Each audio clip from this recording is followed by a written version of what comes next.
One of the director's closest collaborators on set is the cinematographer. Through the lens, the director of photography also maintains an intimate relationship with the actors.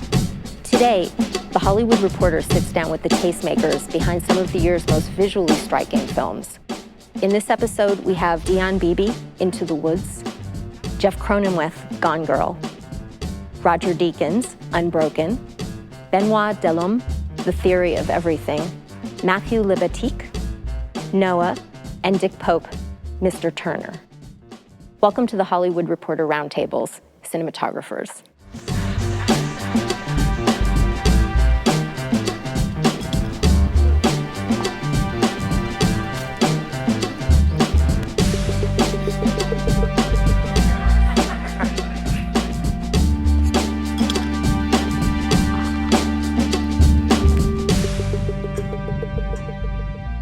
Welcome to the Cinematographers Roundtable. I'm Carolyn Jardina, and this is my colleague, Greg Kilday. Joining us is Dion Beebe for Into the Woods, Benoit Delhomme for Theory of Everything, Matthew Libatique, Noah, Jeff Cronenweth, Gone Girl, Roger Deakins, Unbroken, and Dick Pope, Mr. Turner. When you read reviews, do you feel like the reviewers get what cinematographers do? And if not, what don't they understand? You laugh, go ahead. No, I think for me this is incredible to realize still nowadays. What you can expect as a DP is to get one line at the end of the review, saying just 2 words about your work. So how can you explain what you do in 2 lines? So of course it's always very kind of simplistic, I would say. But of course you're happy if people like it, and many people seem to be happy with the work I've done on theory, and one guy just said something quite terrible, and I thought this is the only review now I can remember now, seeing the film looked, I don't know what, too digital or something like that, and it was so painful to read. But apart from this, I think this is what you can expect.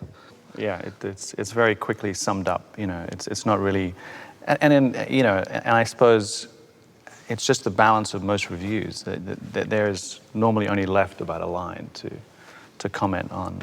Occasionally they'll talk a little further, but maybe Do you find they're just commenting on, whether it was pretty or whether it had scope? But I think people confuse pretty with good cinematography. What was it Freddie Francis says? There was good cinematography and bad cinematography, and then there's the cinematography that's right for the movie. And I often feel that actually if reviewers don't mention your work, it's probably better than if they do. It means it actually works because the film is a piece and you don't... Have you ever read something that you felt you wanted to respond to? I can't remember. I don't let it pass, you move on.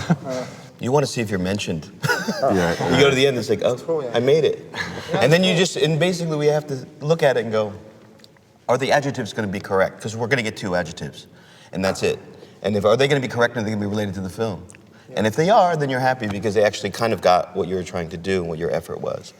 If the adjective is wrong, they say it's pretty, spectacular. It's a completely generic comment.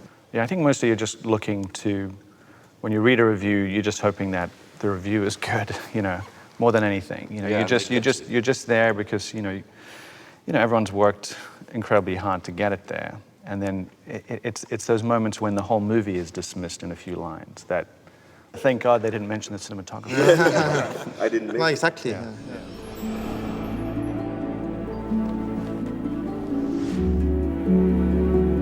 Your wish.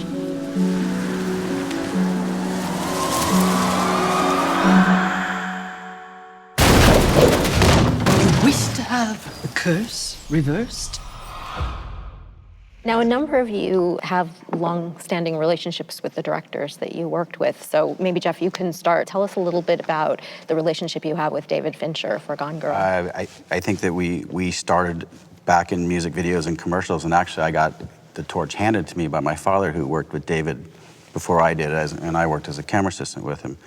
And we have this friendship, but we share this aesthetic kind of view of the world and to some degree irreverence, and so it makes it really simple to collaborate on these projects over the years. I wonder, do you see a continuity from film to film that you've worked on with him, or is each one unique for you?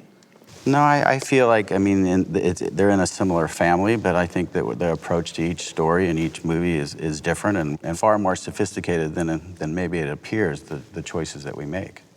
Maddie, what about your relationship with Darren? I mean, how do you two plan your look? I mean, you know, to be honest, we've known each other since film school, so it's been an evolution of a relationship. It was, you know, it's like a bad marriage at the beginning, and now we're older. So we sort of, you know, we have a history. So it's evolved in a different way. Visually, he's just trying to, he has things that he'll never give up. There's a sense of symmetry and a sense of subjectivity. So that's a foundation that we jump off from. So after that, we know we can create from that standpoint, because that's the only thing he doesn't deviate from. I think that if you look at his films from Pi to The Fountain to Black Swan to Noah, he's slowly deviated in different ways, but if you look at the one consistency, it's those things. But they've all dictated a different type of cinematography, or atmospherics. We didn't do The Wrestler together, so sort of the, you know, separation, but it was nice to come back on Black Swan and understand each other as older guys rather than 20-year-old angry. We could do anything. Well, are you suggesting, did you butt heads in the earlier movies? And we butted heads from the moment we met. We butted heads from the moment we met, but there was a friendship and a foundation, a cultural foundation that we hit it off with, and a love for films. But it was a lot of aggression at the beginning. It was very, you know, everything was very loud. Everything had to be turned to 10, 11. No, just in terms of cinematically. It's just, every idea had to be very big. And then, you know, I think we've just gotten older and then things more subtle and story, you know, trying to have a lighter hand on things than I did before.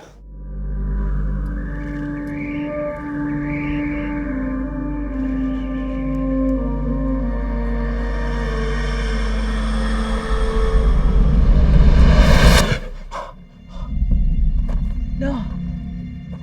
What did he say? He's going to destroy the world. Dick, what about your relationship with Mike Leigh? Yes, when I first met him, Mike Leigh, and talked to him, it was about a forthcoming project. This is like 24 years ago. It was an interview, really, you know, a meet. And we talked about life and nothing but. Like Jeff said, we share the same worldview. And we're totally different people, but we do have this something very much in common, and it's the most wonderful thing, really, I think, to be asked back, if you want to, if you want to be asked back. But it is a great honour to be asked back. It means more than any credit, any review, that they enjoyed the experience and want you to do another one. For me, that's really important. When we in the press interact with Mike, he can be very cantankerous, which is actually part of his charm.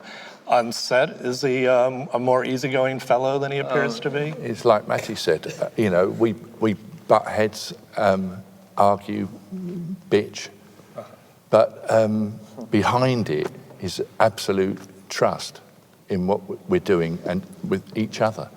And yeah, we can have our moments, we really can, but nothing gets in the way of the work.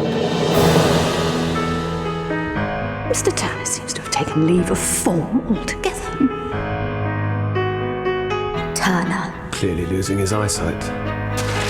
A masterpiece I here present, which Mr. Turner has just sent. I believe you to be a man of great spirit and fine feeling. Benoit, this is your first experience working with James Marsh. Tell us about that. Yeah, because I don't really have, like you seem to all have, like one director I work with all the time.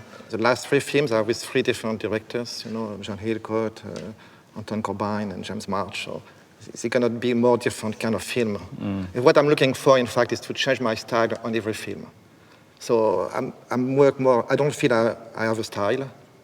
I don't want to have a style, you know, I put on a film. So when I read a script, I think, okay, I don't know how to do it, and I don't want to know now how to do it, because I'm not the DP of the previous film I shot. I'm the DP for this new film. So every time it's kind of risky in a way, because I'm trying to do something new. So I'm trying to apply a new rule on every film, a new palette of colors. So people don't really know where I am, in fact. And people don't know what I'm going to do next. when you're working with a director for the first time, how long does it take you to kind of develop a mutual language? Yes, of course, it needs time, you know. I guess for you, you know already as a director. And for me, it's just, I don't know what I can do. I don't know the rules. Maybe I think this guy will not like this kind of lighting. Maybe he just wants to do all Steadicam and I hate Steadicam, or, you know. So you never know. It's just very difficult, and I spend for me, the whole preparation is about to know the director and about to know what I can do the first day of the shoot. And so I'm working in this kind of very flexible way, you know, and I'm adjusting, you know. For me, the first week, I think, okay, I find the film the first week, and I find how far I can go. So every film, like with James Marsh, it was like, we found this idea, you know, something like a kind of Douglas Sirk movie style, very melodramatic with a lot of colors, and also some kind of Kieslowski influence, more kind of modern and symbolic. And I was telling him, you know, some days, okay, let's go more Douglas Sirk on this scene, or let's go more Kieslowski on this scene, and it seems to work for the whole film, you know. So this is how I work. What if I reverse time to see what happened at the beginning of time itself? Wind back the clock. Wind back the clock? Keep going. I don't know how. Yet. Keep winding. Where to? Now, Roger, in your case, this was your first experience working with Angelina Jolie as a director, but she's obviously an acclaimed actress as well. So what was the experience working with Angelina, considering the size and scope of this film compared with her directorial debut? Yeah, a number of people have said the size and scope of it, but actually it's a very kind of personal film. In essence, it's, you know, it's one guy's experience. So I'm not sure that really related, but to your point, it's really interesting. When I used to know Connie Hall, bless him, and he once said to me, he said, I get so nervous before I start a film. He said, I get on the set on the first day and I look through the eyepiece because I don't know what the hell I'm doing, and I'm frozen. And I said, oh God, thank God there's somebody else that's like that. If you're like that, I can be like that. And that's how I am. I'm a nervous wreck some days, thinking, how can I do it? I'd never do it. There's one little scene I'm trying to light, which is, you know, a couple of people on a table with a window over there, and I've been agonizing about how to light it for hours in the office. So that's it. It's to your point, everyone is different. Every director's different. Every situation's different. For us, and it was Australia. Though I'd never been to Australia. I'd been on holiday, but I'd never been there to shoot. The light is so intense. There's so many elements. We were shooting on water. We were shooting this B-24 supposedly flying on a bombing raid. I mean, it was like crazy. But and I say, your first day is like, can we really do this? And you settle in, you find your way. A film tends to find its own place. Everybody brace.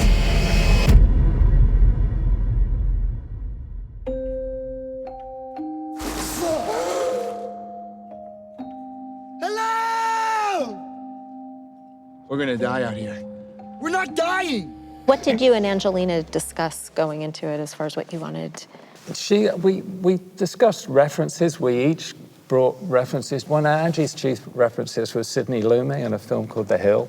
Great It was movie. just a great movie, and it was a great reference. And it wasn't like we were going to copy it, but there was something about the framing, the immediacy of the classic kind of simplicity of the framing, and getting right to the point without a frivolous camera moves and fancy lighting. It was like, you know. Yeah, and it had the heat and sun in that film. The Hill. The sun was always in shot, burning. It wasn't a pretty looking movie. No, it wasn't. But it was really, like Freddie Francis said, it was the right look for the movie. You know. Great film. So we were trying with that. You start with a reference like that, and you just talk things through, and gradually get to know each other, and there you go. It's the same with me, with Mike. I mean, I work with Mike, and then I go off with another director. I mean, God, it's completely and utterly different. You can imagine. Mike's working practice is absolutely in stone. He only has one way.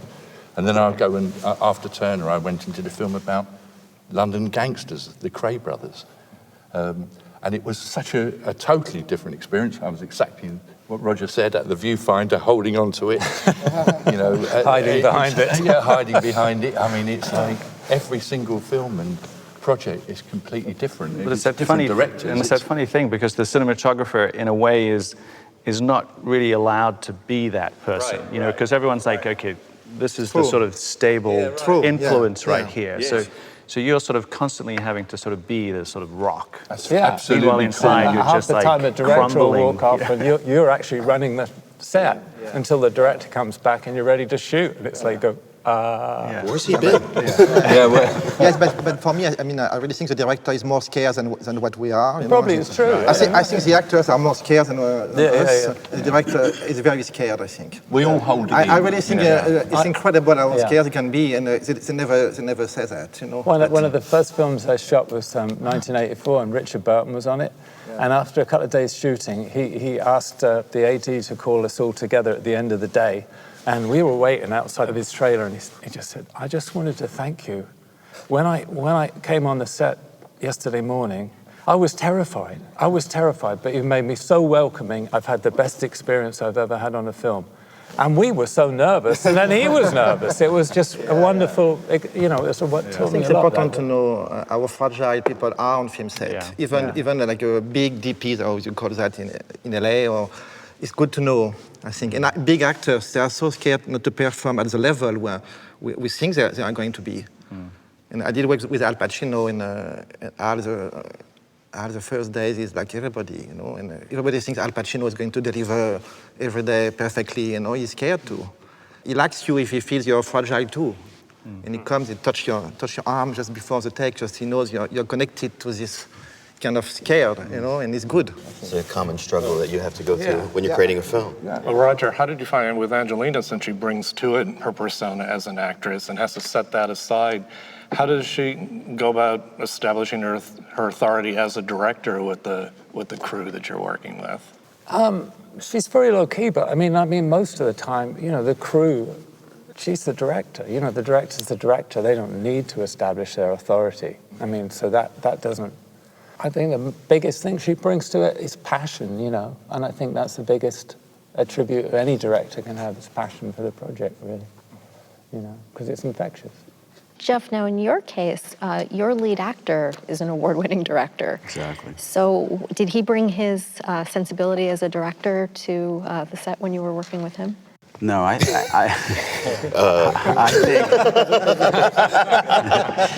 This, of course, is Ben Affleck, who won the Oscar for Argo. I know, but that's the beautiful irony in it, is that, you know, he had won the previous year, but when this opportunity came up, he dropped everything and jumped on board and was a very, very avid student of David. Not to take anything away from Ben, because he's such a talented filmmaker, but he took full advantage of this opportunity and studied and watched and kind of went through the procedures with David. And so it was fun. I mean, we also had Tyler Perry, who in his own right, you know, has directed movies, not as serious as something like this, but, you know, both of them were students of David's techniques and strategies and approaches all the way through editorial. So it was fun. Nick Dunn, you're probably the most hated man in America right now. Did you kill your wife, Nick? Everyone told us and told us marriage is hard work. Not for me and Nick. As you all know, my wife, Amy Elliott Dunn, disappeared 3 days ago. I had nothing to do with the disappearance of my wife.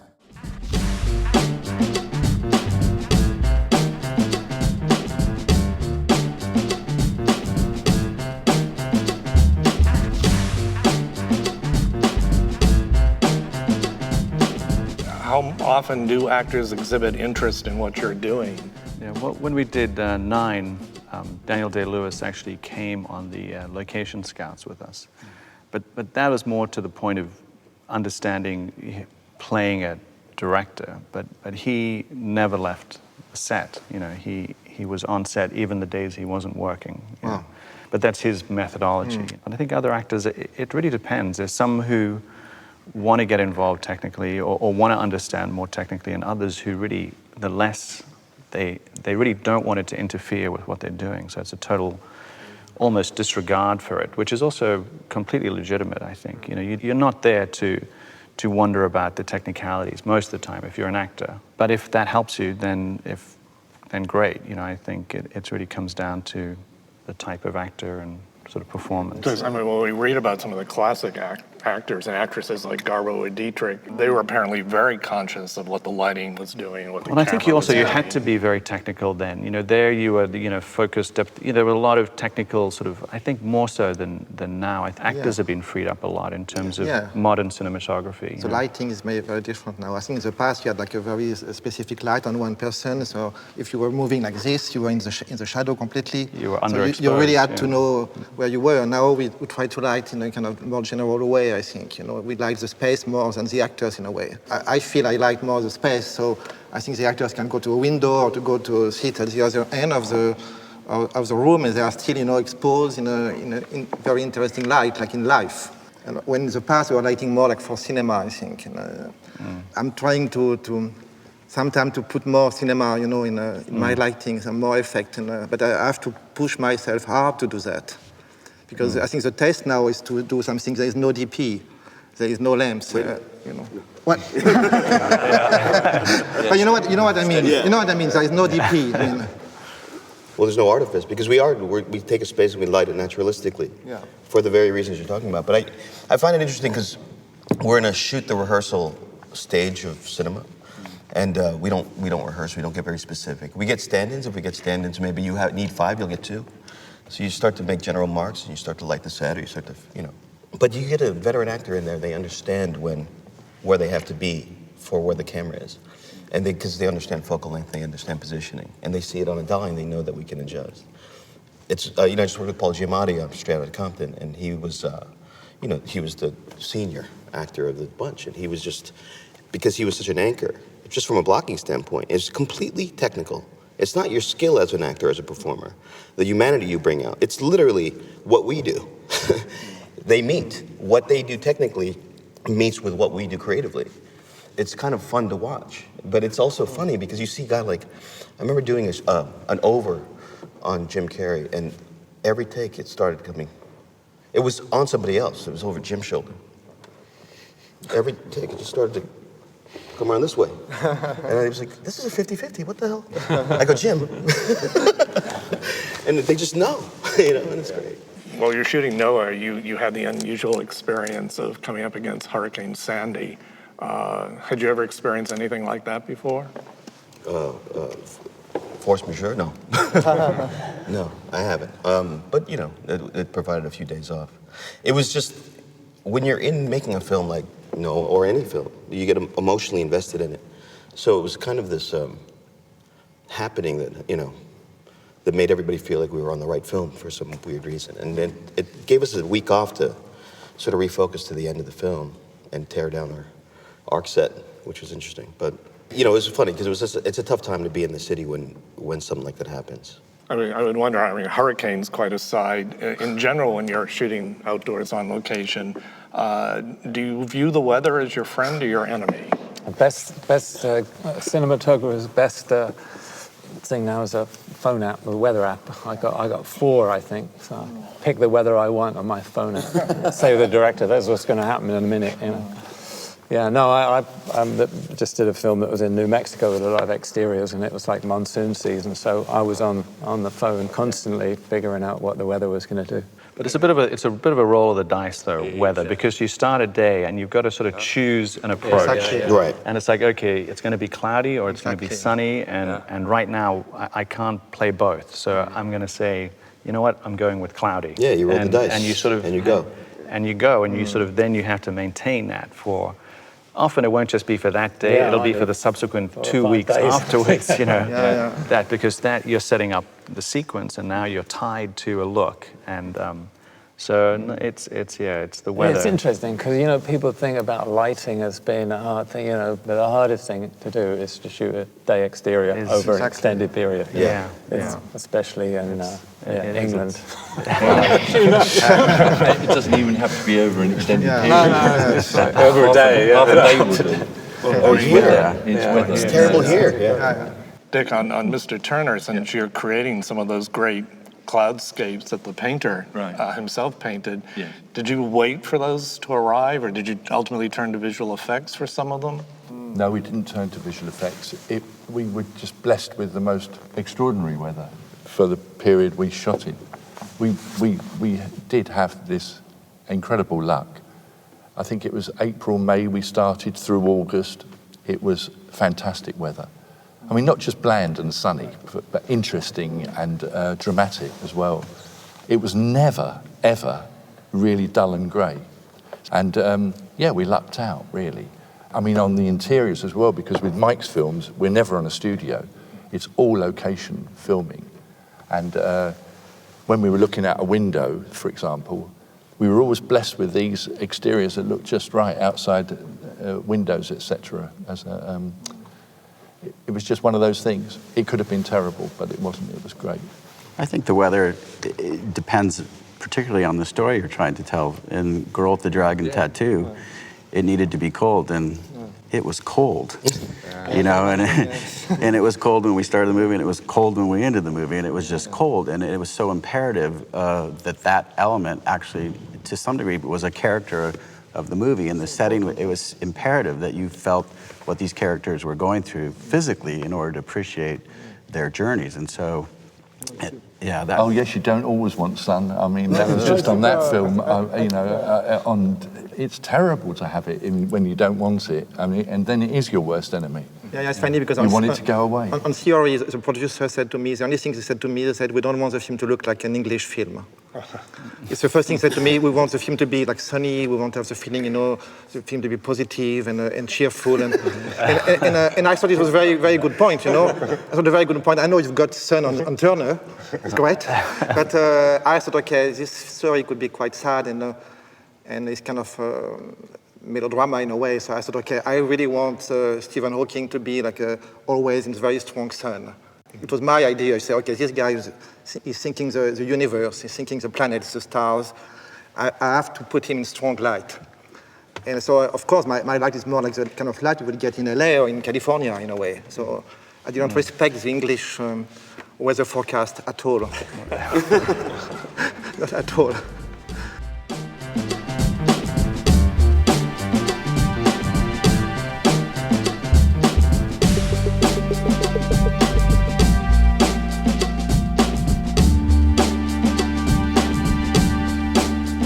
Christopher Nolan has been pushing to use film projection for Interstellar. I'm curious what all of your thoughts are on this. Is this film's last hurrah?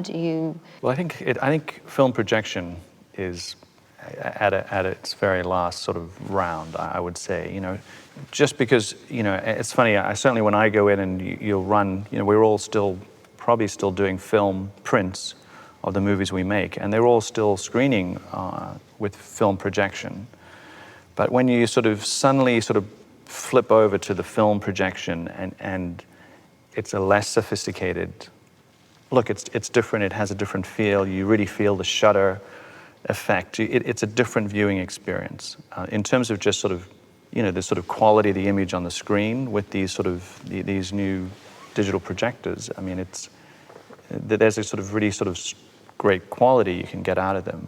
But I think the reality is that almost every theater, every day, is replacing film projectors with digital projectors, and that's just a reality. You know?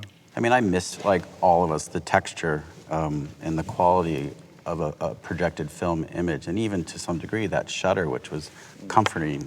But when you spend so much time perfecting an image, and you walk in a multi-complex, and you walk from one screen room to the next screen room, and it's completely different, I almost let go of a little bit in order to get some of that control back. And then you throw in piracy and you throw in the environment and not shipping 3,000 prints around the world and what you do with those 3,000 prints. And then the cost. So I think that it's inevitable that it's going to there's no rolling that back, I don't think. You know. Well, the latest round of digital cinema projectors are largely 4K, and you shot Gone Girl in 6K. So how important, maybe we'll start with Jeff, how important is resolution to you?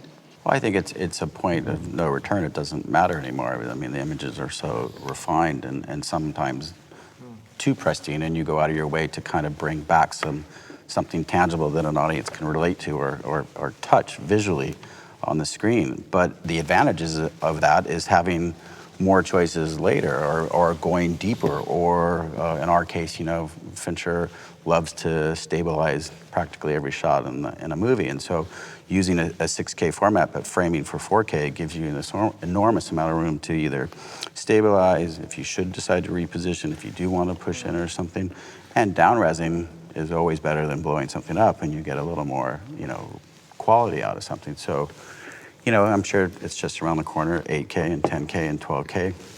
But at the moment, there's no way of even presenting that to an audience. You know, you can't project 6K, so it just becomes a layer of another tool in helping you tell those stories. Roger, you're shaking your head. No, but I'm. One part of me is very old-fashioned and purist. I wish we were still shooting black and white 1:3:3, but there we go. I think, you know, I think digital cameras, digital projection, they're all tools. You know, it depends on the project. You choose a different camera like you used to choose a different film stock, and it's going to be digital projection. That's going to be the norm. It's just that's the way the world's going. So you make it the best you can, you know, and it's certainly got a lot of advantages that film never had. Consistency being a really big one. Yeah, I agree with that. The digital projection for me, the advent of it and when it became really good was a great turning point, because you sit in that cinema and before those curtains open and you feel safe and secure that the DCP is going to always be consistent. You never knew with film prints what was really going to come up, whether it was going to scratch before it actually came through. It is always a lottery, and sometimes covered in dirt. I mean, I saw Inherent Vice at the New York Film Festival and projected on film at the Lincoln Center, and I didn't know whether they wanted it to be really dirty and almost like gone through generations, but it was just covered in dirt, and I just was taken away from the film. So digital projection, I loved when that came out, and I absolutely don't really regret. I don't mind seeing it on old films and other people's work, but not on my own. Now, another thing we're starting to hear about is adding high dynamic range. In other words, you're going to have blacker blacks, whiter whites. Dan, I'm going to start with you on this one, because we know Chicago was actually remastered recently in a high dynamic range format. What are your thoughts on that? How important is that to you? Yeah, look, I think in terms of, you know, remastering things in a high dynamic range, in consultation with the cinematographer, I think is important with that, because, you know, if you start to affect contrast, you know, which is there for a reason and there by design, and you start to sort of measure out every highlight and every shadow, you're going to sort of change the sort of aesthetic of the picture. So that, I think, is one area of the HDR sort of conversation. And then there's shooting HDR, which, you know, this idea that really you're shooting out of a window in the middle of the day, and every detail out the window in direct sunlight is exposed with the shadow in the corner under the bed in the interior of the room. You know, so suddenly you've got it's not a perspective that we are used to seeing. It doesn't relate to our sort of vision and perception of the world. So, you know, when you were talking about just taking an image and applying light to it, and not just falling into a world where everything is just illuminated, but actually applying light to tell the story. You know, we can shoot anything in any situation. I could walk into any restaurant in the middle of the night in LA and I could photograph in it without bringing a light with me. But is that cinematography? You know, is that, you know, surely part of what we do is about shaping light and telling a story with light. And I do worry with, you know, do you just stop applying light to that? Do you? I really think it's very dangerous. I think this idea of high latitude of exposure, this is the worst you can get for a picture, I think. I would love to shoot with a picture nobody could touch, you know, in a way. You know, say, okay, this is, you expose it like this. This is how you want the picture to be seen. This is terrible to imagine someone is going to come in 50 years and lift all the shadows and see, as you say, under the bed. What do you have to see under the bed? Yeah. You know, there's no point. A lot of cables. I think lighting is about also the mise en scène and what the director wants to show. I think, and I think it's important to, as you said, to direct the light where you want to people to look. It was also about personality, isn't it? I mean, each one of you, Matty, everybody, I can watch your work and know it's you. It's about the eye behind the camera. It's not about the bloody technology. It's about the person behind it and interpreting the technology. I mean, I don't think we want to talk so much about technology, DP. We want to, technology is something we put, we don't talk about photographers saying, oh, they are good technicians. They are photographers, and same for painters, for any artist. In cinema, we talk too much about which camera, which lab. How many Ks. This is going, I think, crazy to me, because you just want to see the film. I mean. Well, to your point, it's about the environment that you place these actors in and the emotional connection to whatever's happening or the story. And I think wonderfully, the digital cameras allow all this reality photography happens, and it has its place, and then you've been saturated on television with all this reality photography to the point where I think everyone appreciates something that is really conceived and calculated and allows you to really relate to that. And so I think it's actually helping itself in some way, right? It's just making it all through, making the craft of cinematography even more relevant, because you are so exposed to so many flat, unenthusiastic, boring images. And if you try to tell an intimate story in a setting that has no personality, you've made the actor's job and the director's job incredibly more complicated to relate to the audience. Yeah, so really, where you place the camera is just as important as the light, really. Exactly. Yeah. That's the difference, telling the story through images. And where you put that camera for the most emotional impact on any given scene is probably more important in a way than the light. Of course, 100%. It's tantamount to what we do.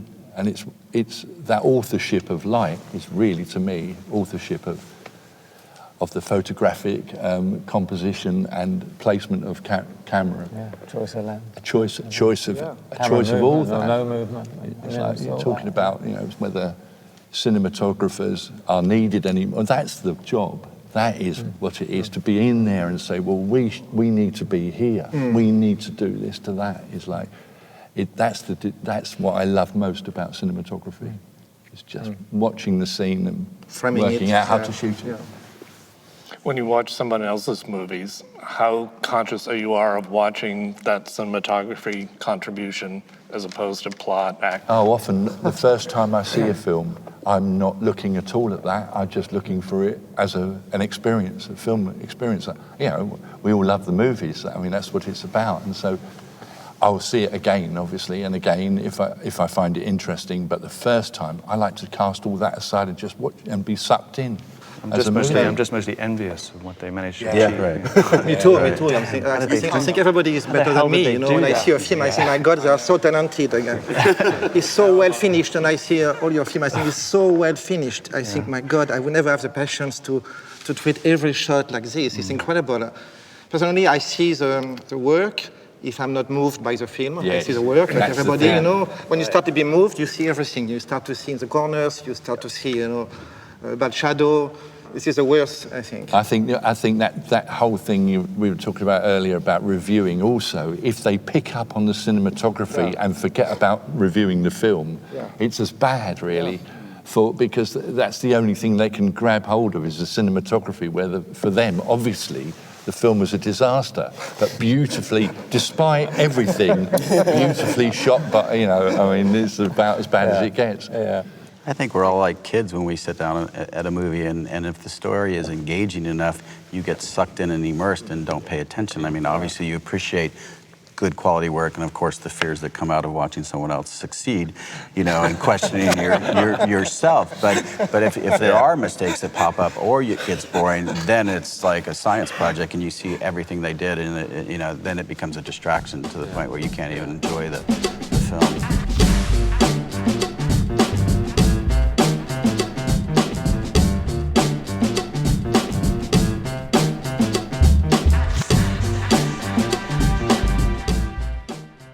Well, I'm afraid we have to wrap up, but thank you everyone for joining us. Dion Beebe, Benoit Delhomme, Matthew Libatique, Jeff Cronenweth, Roger Deakins, and Dick Pope. Thank you, gentlemen.